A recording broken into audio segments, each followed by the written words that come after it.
రోజు రైతు భరోసా కింద డబ్బులు ఇచ్చినంత మాత్రాన వ్యవసాయం లాభపడదు అధ్యక్ష. లేకపోతే ఈ రోజు అన్నదాత సుఖీభావ కింద ఏదో 20,000 రూపాయలే రైతుకి ఇస్తే వ్యవసాయం లాభసాటిగా రాదు అధ్యక్ష. ఇది ఒక సహాయం మాత్రమే.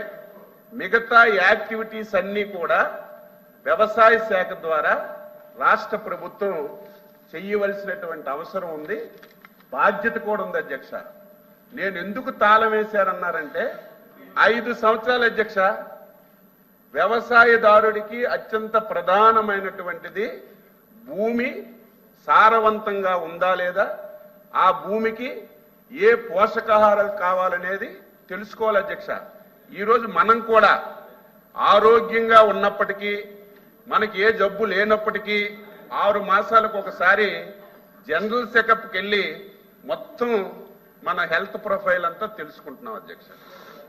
ఈ రాష్ట్రంలో 5 సంవత్సరాల అధ్యక్ష, ఎక్కడ కూడా అధ్యక్ష ఒక్క రైతు అంటే ఒక్క రైతు దగ్గర సాయిల్ తీసుకొని టెస్ట్ చేసి వారికి సమాచారం ఇచ్చిన దాఖలా లేవు అధ్యక్ష.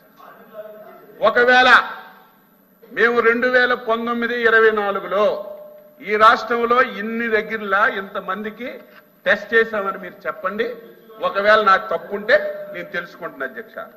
ఈరోజు మేము వచ్చిన తర్వాత ఈ 8 మాసాల్లోనే అధ్యక్ష 4,30,000 మందికి సాయిల్ టెస్ట్ చేసి వారి భూమిలో ఏ పోషకాహారాలు కావాలో, ఏం అవసరం ఉందో వారికి తెలియజేయడమే కాకుండా ఆ పోషకాహారాలు 100% సబ్సిడీతో ఇవ్వడానికి నిర్ణయం చేసినటువంటి ప్రభుత్వం అధ్యక్ష.